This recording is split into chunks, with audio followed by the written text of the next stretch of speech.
I never expected a simple letter in my mailbox to trigger the avalanche that would transform my life. To me, my ranch was more than dusty acres and rolling hills. It was a heritage, a promise I made to my late father to keep our land thriving. But when the local homeowners association declared my home community land, everything spun out of control. With unscrupulous neighbors, conspiring and power-hungry officials claiming my property, I was pushed to a breaking point. Determined to protect what was rightfully mine, I put up electrified fences.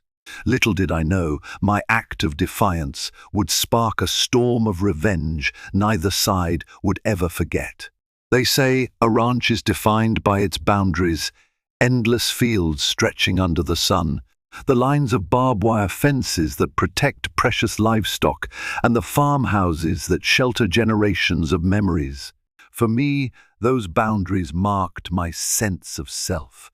I am Fiona Bellamy, a daughter, a dreamer, a caretaker of my family's land. My father, Daniel Bellamy, was the proud owner of these thousands of acres land he once inherited from his grandfather. Over time, the property had been chipped away at through taxes, municipal developments, and unscrupulous land grabs. Still, nearly 500 acres remained in our name when I was growing up. My fondest memories revolve around the dusty roads I'd traverse with my father. He taught me how to ride horseback, feed the animals, and find respite in a starlit sky. It was here I learned to truly listen to the chirping of crickets at night, the whistling of the wind across the rolling hills, and the beating of my own heart when everything else in the world felt so quiet. As I stood on our porch last autumn, clutching a steaming mug of coffee, I reflected on those simpler times. My father had passed away 2 years prior, leaving me the proud though often overwhelmed owner of the Bellamy Ranch. I tried my best to maintain it, planting crops in smaller sections and raising a modest batch of horses to keep the legacy alive. It was no small task. Between unpredictable weather, struggling finances, and the perpetual stress of fending off real estate developers, I felt constantly on edge. But the ranch was my sanctuary, worth every sacrifice. If I closed my eyes, I could still see Dad by my side, so alive with that gentle but determined fire in his eyes. It was for him and for our lineage that I ignored the discomforts and worked myself to the bone. That morning, I reached into the old mailbox, perched on a rotted wooden post near the entrance to my driveway, expecting to pull out the usual junk flyers. Instead, I found a crisp envelope bearing the bold insignia of the newly formed Oakwood Gardens Homeowners Association. My first reaction was confusion. My ranch was nowhere near Oakwood Gardens, or so I thought. The development, as far as I knew, was built on once distressed farmland miles north of me. In my mind, we had zero reason to be on their radar. Boy, was I wrong. I opened the envelope, scanning the form letter.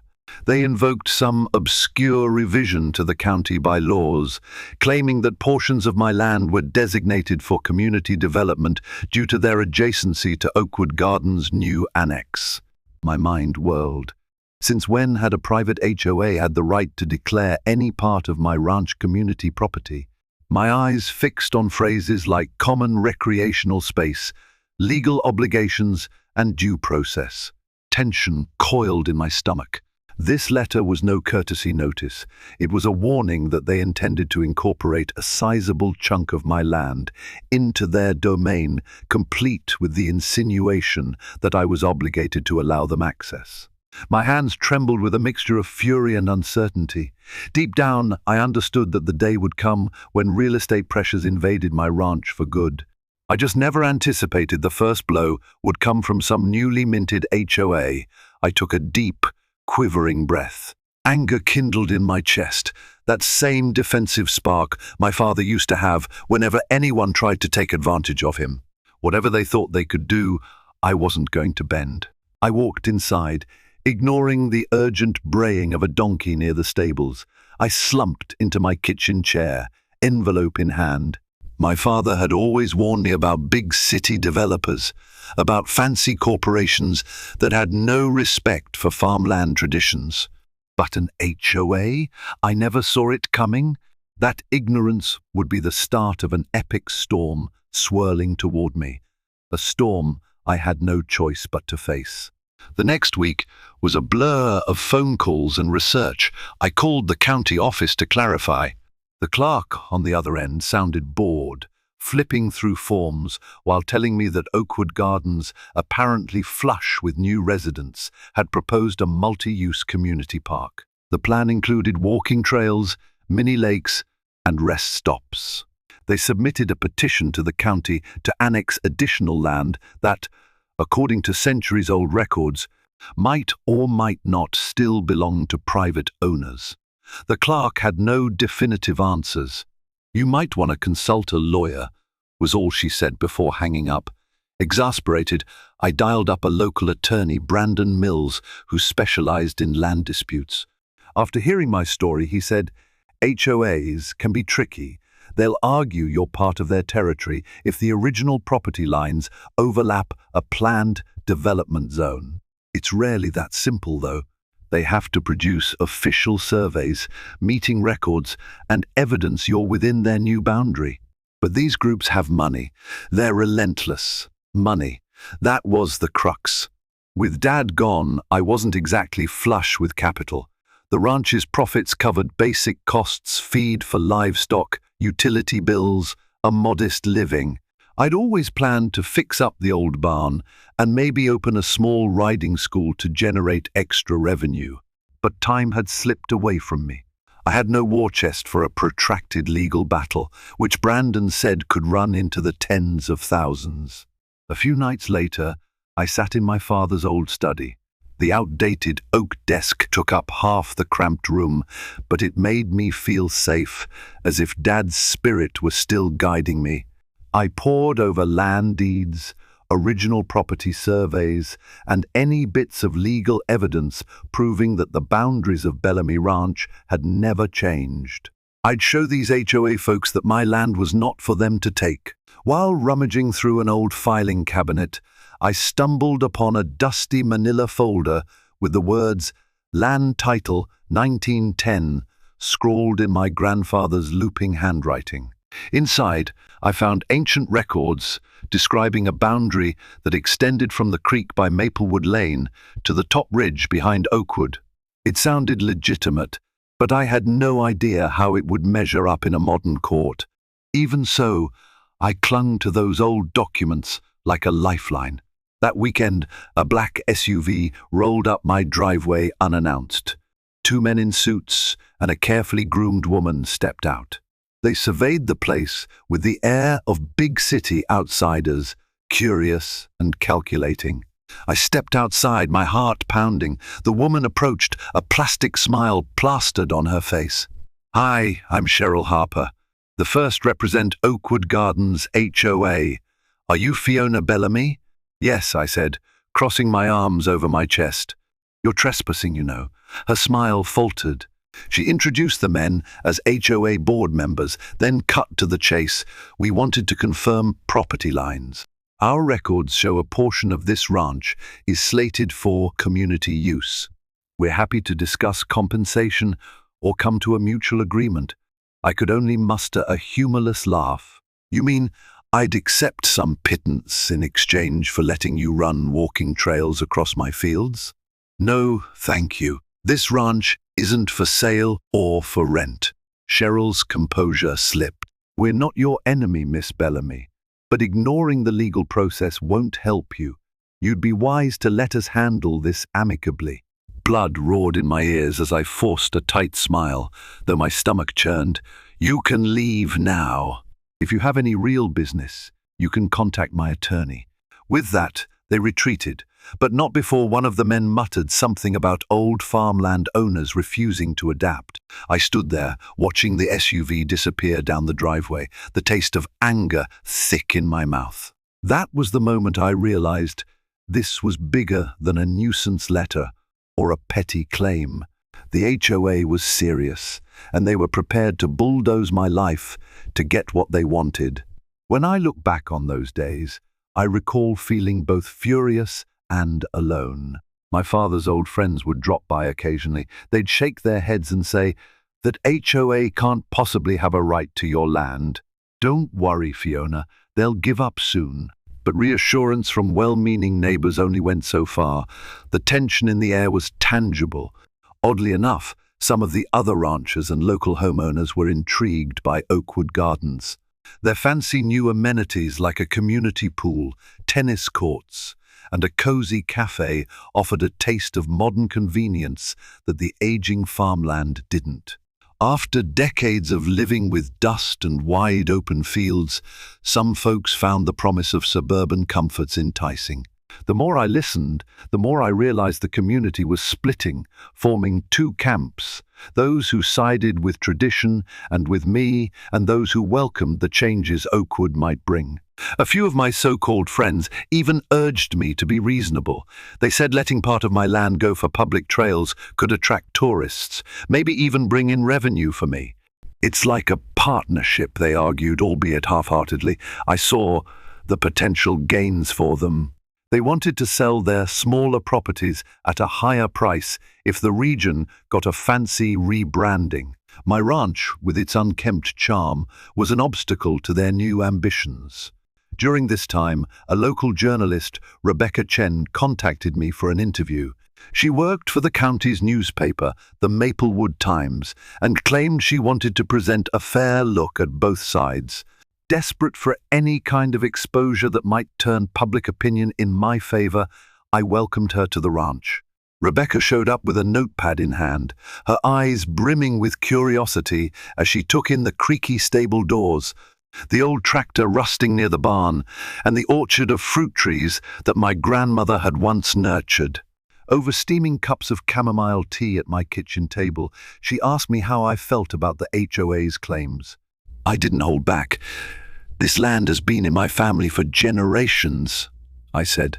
"We've struggled, we've toiled, and we've held on to these acres through wars, natural disasters, and shady developers. Now this fancy HOA waltzes in and decides my ranch is up for grabs. They act like my life's work is just an extension of their planned suburban sprawl." She nodded, scribbling furiously. "And how have they specifically tried to enforce their claims?" I told her about the letter, the subsequent warnings, and the unannounced visit from Cheryl Harper. I even showed her old land deeds, explaining my father's vision to maintain farmland for future generations. By the time we wrapped up, Rebecca seemed sympathetic. She promised a balanced piece, but I worried about how her editors might spin it. Sure enough, when the article was published a week later, the headline read, "HOA versus Rancher, Clash over Community Development Sparks Debate." The story did mention my father's legacy and my determination, but it also quoted Cheryl Harper as saying, "We have offered every courtesy and an amicable compensation plan to Miss Bellamy, who so far refuses to engage constructively." My blood boiled seeing those words. I had never been offered anything but intimidation. Yet, not all was lost.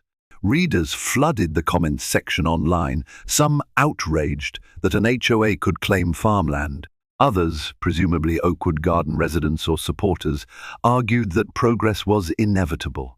Despite the friction, one thing became clear: my fight was going public. The seeds of a larger controversy were sown. As the weeks slipped by, the HOA continued to escalate tactics. I started receiving notices left on my front gate, each one more threatening. They accused me of violations that made no sense, as if I was subject to their community rules. Ridiculous claims like failing to maintain proper landscaping standards or not adhering to their approved fencing materials. Every time I saw these meaningless citations, my nerves frayed more. Then, late one Friday night, I heard engines roaring outside. I rushed to the window and saw bright headlights illuminating the darkness near my stables. Fear gripped me. Intruders on a ranch can mean rustlers or worse. I grabbed my flashlight and, heart pounding, raced outside.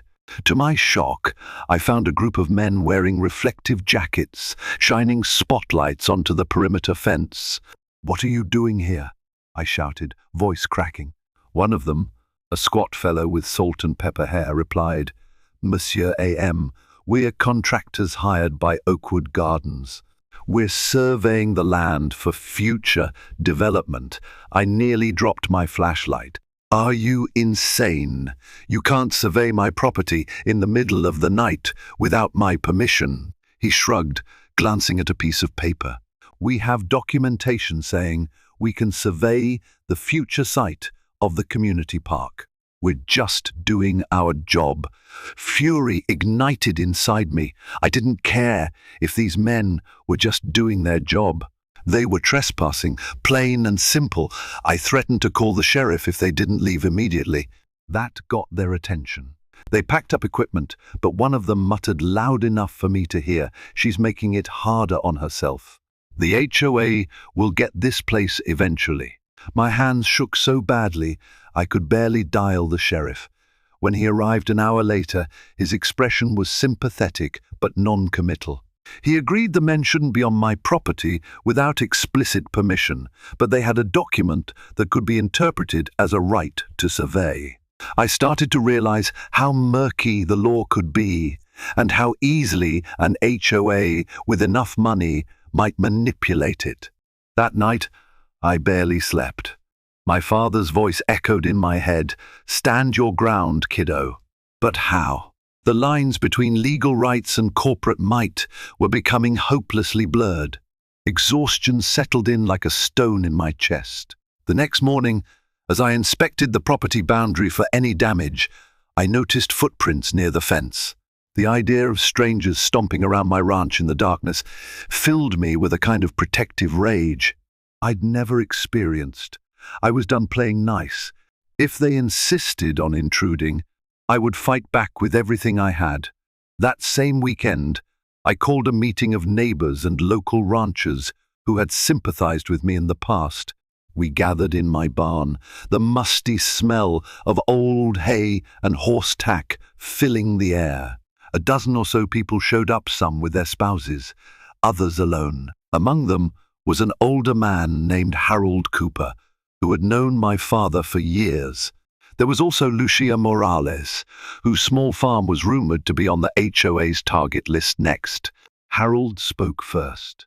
"I've seen a lot of land grabs in my day. Developers come in with big promises and big bucks, and they manage to grease the right palms. It doesn't look good, Fiona." I swallowed hard. "I know," I said, "but I can't do this alone. The HOA is harassing me with bogus citations, late-night surveys, and threats. If they succeed here, they'll move on to the rest of you."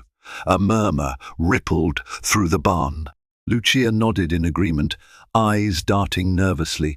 "They've already contacted me," she confessed. "Offered to buy half my land for some expansion. I told them no, but they've been persistent." I clenched my jaw. "Then we have to stand together. If we present a unified front publicly, legally they might back off." Another neighbor, a wiry man named Greg Watson, shook his head. "We'd need money for a legal fight, or we need something big enough to embarrass the HOA so they think twice about tangling with all of us." Harold tapped his cane on the barn floor. "Your father taught me that sometimes you gotta fight, and sometimes you gotta show the other guy that fighting you won't be worth it. Give them a taste of their own medicine. If you can show they're breaking rules too, they might lose their advantage." I mulled over Harold's words. The notion of playing dirty left a bitter taste in my mouth, but I was cornered. As we discussed strategies, writing letters to the editor, creating a protest group, or launching a social media campaign, I realized we needed concrete proof of the HOA's underhanded dealings. Something that would hold up under scrutiny. Public outcry might help, but real, undeniable evidence could stop them cold.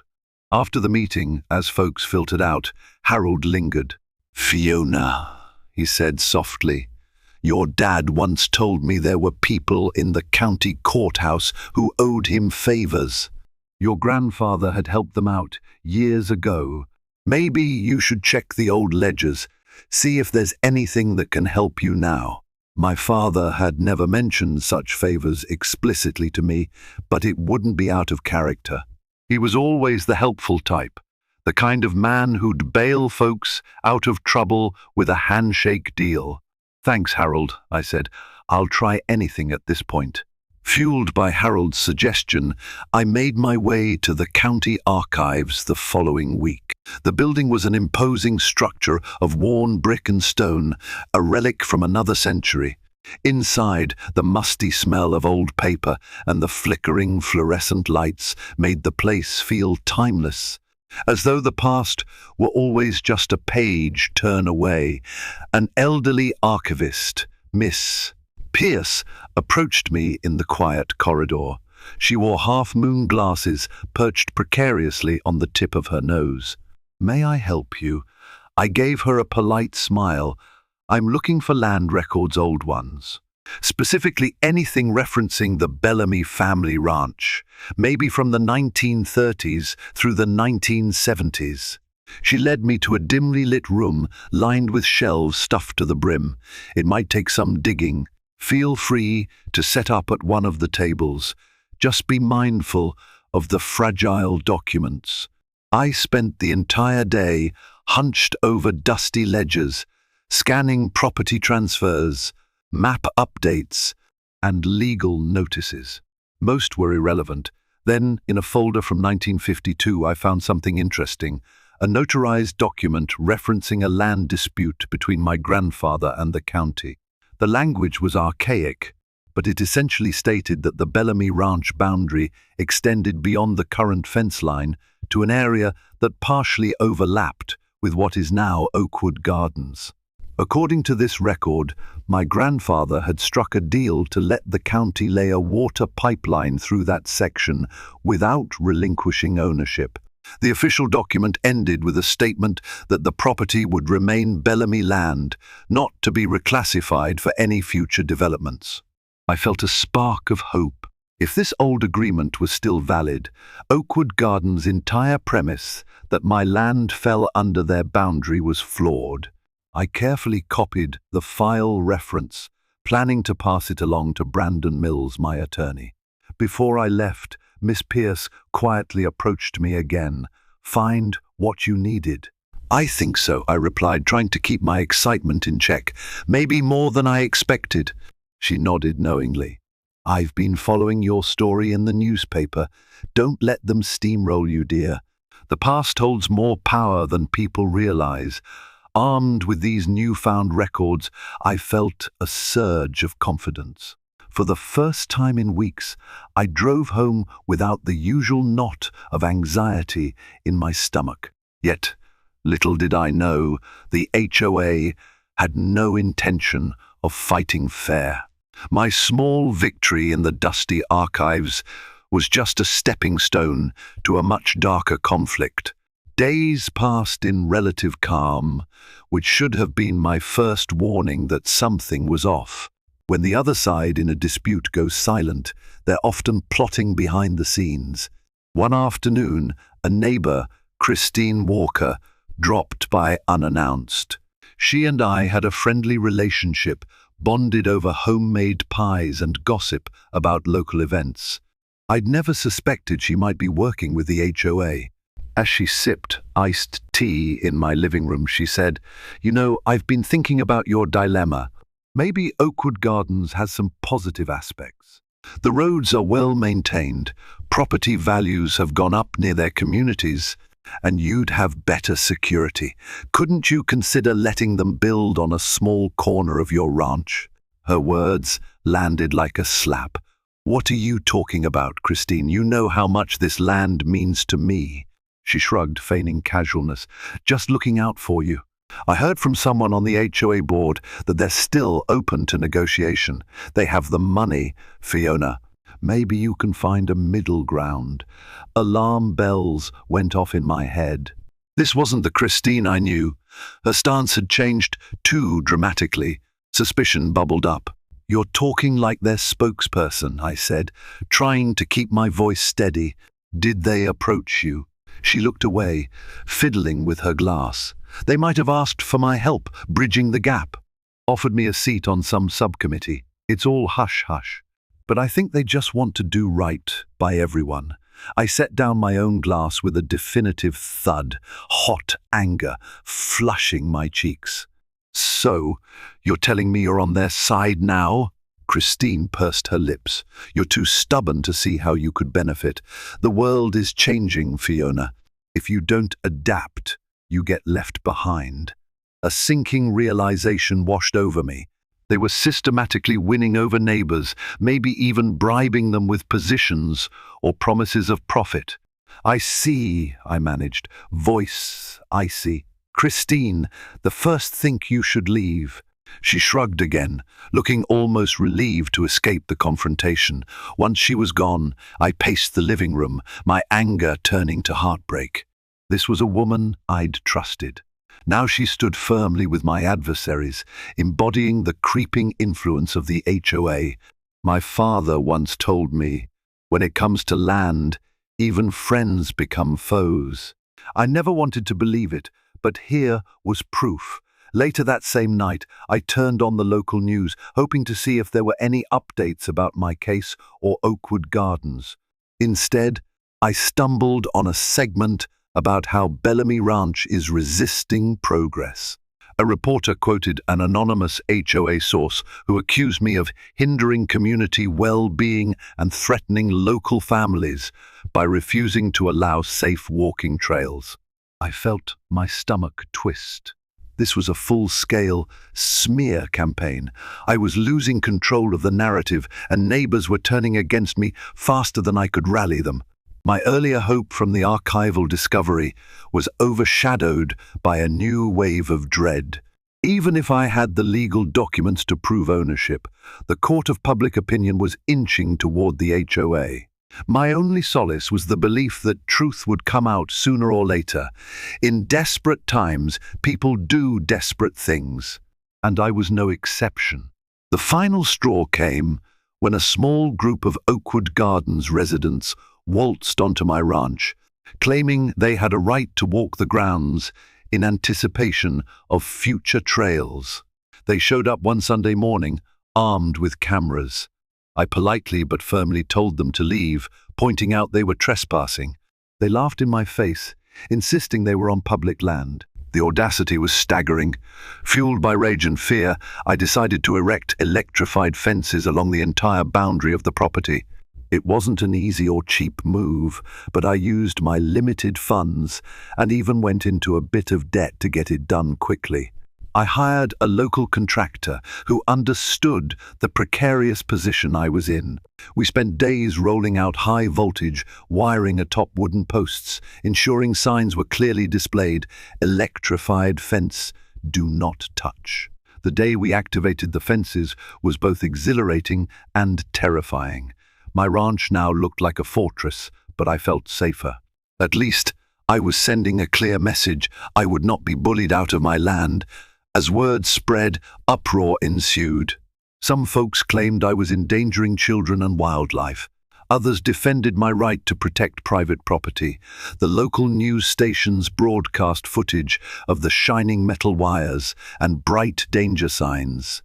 In an impromptu press interview, I stood by the fence line and declared, "I am well within my rights to protect what's mine. Anyone who attempts to trespass will face the consequences." Cheryl Harper seized on this, accusing me publicly of creating a hazard that would inevitably harm the community. She threatened to sue for reckless endangerment. My attorney, Brandon Mills, advised caution. "This is an extreme step, Fiona," he said over the phone. "It might hurt your image in court, but it's your land. Just be prepared for backlash." Backlash came swiftly. A local petition circulated, calling for my fences to be torn down. Social media buzzed with parents calling me a dangerous holdout. Someone even left a letter in my mailbox saying, "We hope you burn in that electric cage of yours." But for every hateful remark, there were a handful of supporters who championed my resilience. They insisted the HOA was the real villain, pushing a landowner too far. Caught in the crossfire, I felt anger and a strange sense of pride. Even though I was ridiculed and threatened, I stood my ground. Protecting the ranch was a line I refused to cross. Yes, it was radical, but sometimes radical times call for radical measures. With the fences up, the conflict reached a fever pitch. The HOA filed an injunction in county court demanding the immediate removal of the electrified barriers. They claimed the ranch was designated for public access under some obscure clause in the county's updated development plan.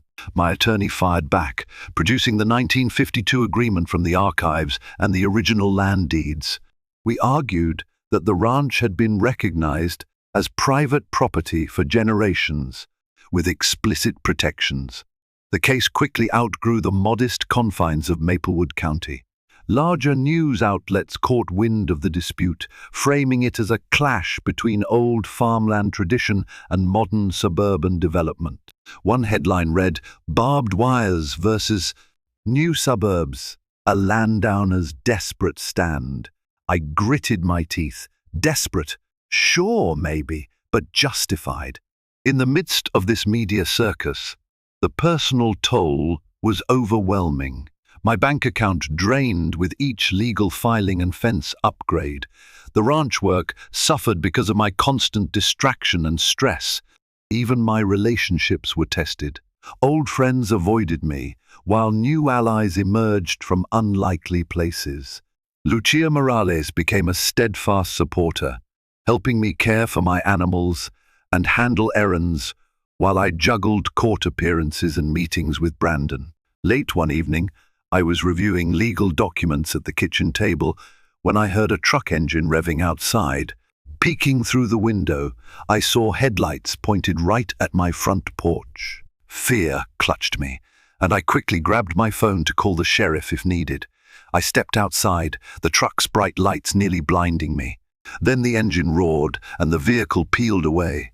In its wake, it left a large sign stabbed into the ground, "Leave now or pay the price."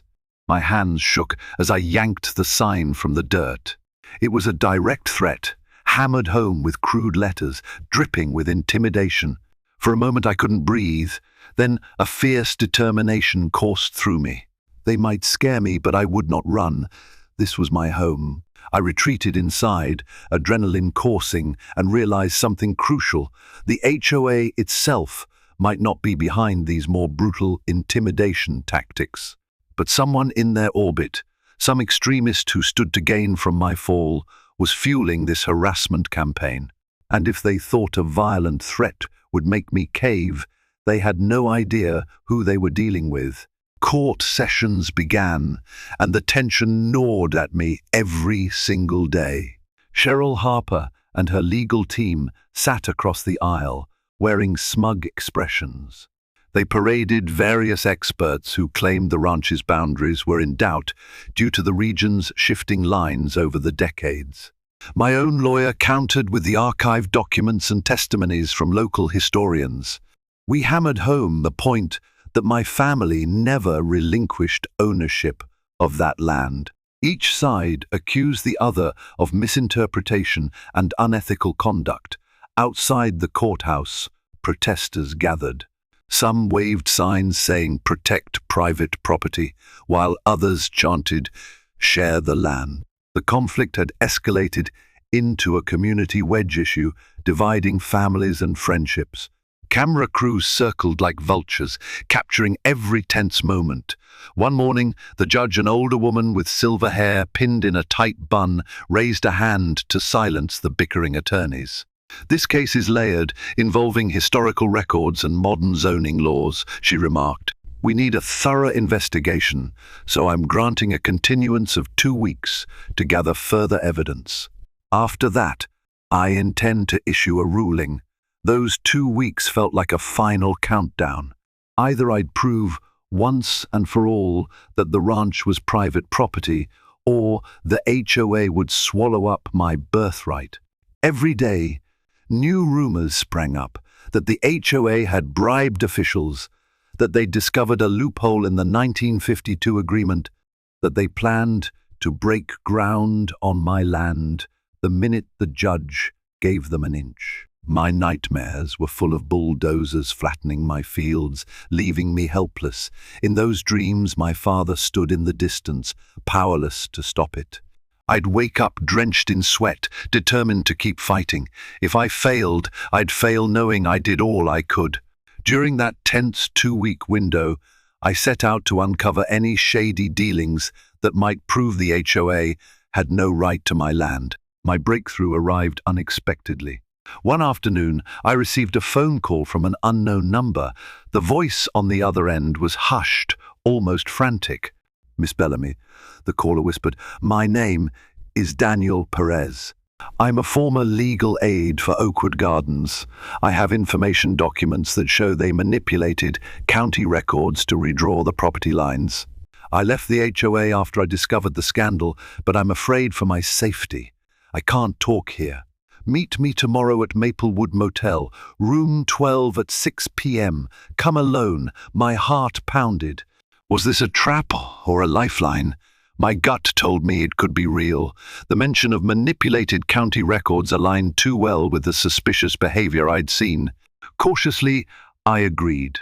The next day, I drove to Maplewood Motel, a seedy establishment off the highway, my nerves jangling like broken piano strings. I half expected no one to show, but at exactly 6 p.m., I knocked on the door of room 12. A man in his 30s, with dark hair and tired eyes, answered. He let me in, double-locking the door behind us. He introduced himself properly. I handled a lot of the HOA's documentation. At first, I believed in what they were doing. But then I discovered a set of memos, internal communications, where board members discussed forging survey maps and paying off a county official to ensure Oakwood's expansion covered more land than it should. He opened his laptop, showing me scanned documents, emails, even a chain of text messages with references to adjusted lines. My stomach churned at the blatant dishonesty. This was the smoking gun I needed.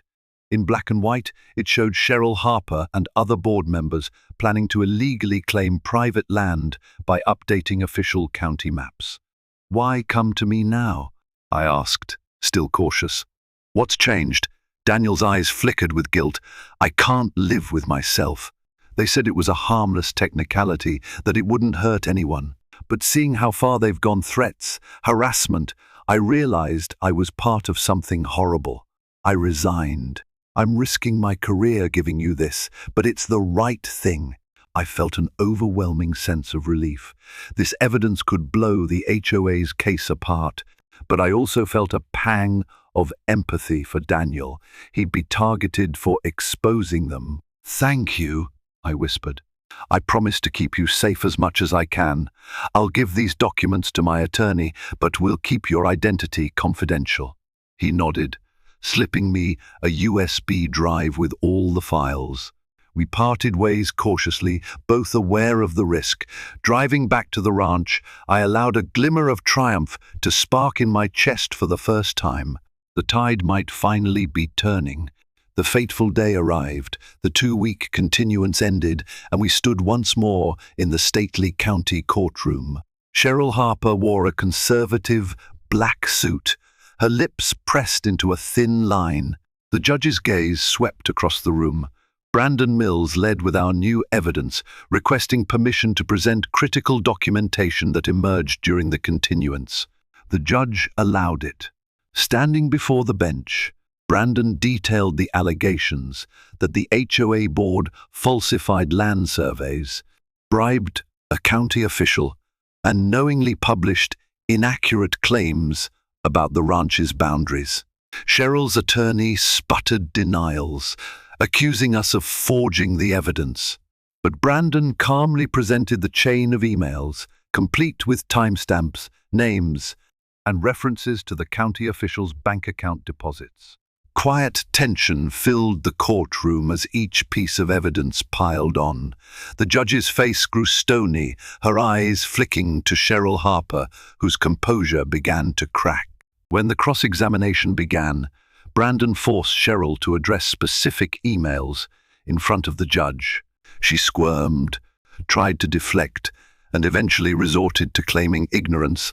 "I had no direct involvement in the mapping process," she stammered. But the evidence told a different story. Finally, the judge demanded, "Miss Harper, yes or no, did you sign off on these false survey documents, or did you not?" Cheryl's face reddened. For a moment, I almost pitied her. Then she exhaled, shoulders sagging in defeat. "I was advised it was an acceptable method to expedite the annexation," she said in a barely audible voice. Gasps rippled through the courtroom. In that moment, I felt a cathartic wave of validation. Everything they'd thrown at me, the intimidation, the slander, was unraveling under the harsh light of truth. The judge banged her gavel and announced a recess, stating she would review the new evidence carefully. But I could see in her eyes that the HOA had lost all credibility. The ruling came the following week. The judge declared the property lines of Bellamy Ranch as valid, striking down the HOA's claim. She further instructed the county to investigate the forged records and the bribery allegations. An official inquiry into Oakwood Gardens' leadership was initiated. As for my electrified fences, they were deemed permissible on private property, though with strict safety guidelines. Walking out of the courthouse that day felt surreal. Reporters swarmed, microphones thrust in my face, demanding a statement. With tears in my eyes, I mustered my composure and said, "I hope this ruling sends a message. No one, not even a powerful HOA, can just take what doesn't belong to them. My ranch is my family's legacy, and it's here to stay." A roar of cheers from local supporters erupted. Even strangers congratulated me on standing firm. I spotted Daniel Perez in the crowd, giving me a grateful nod before slipping away. I silently thanked him for his courage in coming forward. Cheryl Harper and her associates left through a side exit, avoiding the cameras. If they thought they could quietly escape, they were mistaken. Multiple journalists followed them, shouting questions about the scandal. As for Christine Walker, the neighbor who had tried to pressure me, she sent a brief text apologizing for taking the HOA's word and for misunderstanding. I wasn't ready to forgive her. Betrayal like that leaves deep scars. Back at the ranch, I stood by the entrance, gazing at the newly validated fences and beyond at the rolling hills. A weight lifted from my shoulders. Though the legal fight was over, I knew the journey to rebuild trust and restore the ranch's reputation would continue. But for now, I could breathe easy, free from the threat of losing everything. News of the HOA's downfall spread quickly. Membership plummeted as ethical questions rocked their foundation. Some residents started rethinking the entire project. Others demanded a complete overhaul of the board. The entire fiasco illuminated how greed and deception can metastasize beneath the glossy veneer of community development. A week later, I opened my mailbox to find a hand-written note from the county clerk. It read simply, "Congratulations on winning. Your father would be proud." Tears sprang to my eyes. Dad's spirit felt so alive in this place, these fields that once echoed with the sound of our laughter. For the first time in months, I felt at peace. Neighbors I hadn't heard from in ages dropped by to show support. One old rancher even said, "Thank you, Fiona, for reminding us we can't be bullied." With the immediate crisis behind me, I focused on repairing the battered fences, reviving the neglected crops, and caring for my horses. Each day felt like a new dawn for Bellamy Ranch. Financially, I was still in a rough spot, but an unexpected opportunity arose when an eco-tourism group approached me, offering to pay for guided farm stays where city folks could learn about ranch life. I hesitated at first, my father's memory of solitude tugging at me. But times had changed, and the money was good. With careful oversight, I agreed to partner with them. It was a way to preserve the ranch without selling its soul to an HOA. In the months that followed, I transformed the ranch into a living testament of resilience. Families visited, helping me feed the animals, tasting fresh produce from my fields, and strolling the property with genuine awe. Where once I feared outsiders would only bring destruction, now they brought curiosity and respect. I set aside a portion of the land for these educational visits, ensuring the majority remained untouched for agricultural use. Eventually, the county's investigation confirmed wide-ranging corruption within the Oakwood Gardens HOA. Several board members faced charges. Cheryl Harper resigned in disgrace. A new leadership took over, proclaiming a shift toward transparent governance. While some saw it as a sign of genuine reform, I kept my distance. My land was no longer in question, and that was enough for me. Lucia Morales and I became good friends, forging a support system we both desperately needed. We occasionally organized local farmers' markets, inviting the community to understand the value of farmland heritage. Attendance soared, bridging the gap between rural tradition and modern living in a healthier, more respectful way than Oakwood Gardens had ever planned. And what about Christine Walker, the neighbor who'd sold me out to the HOA?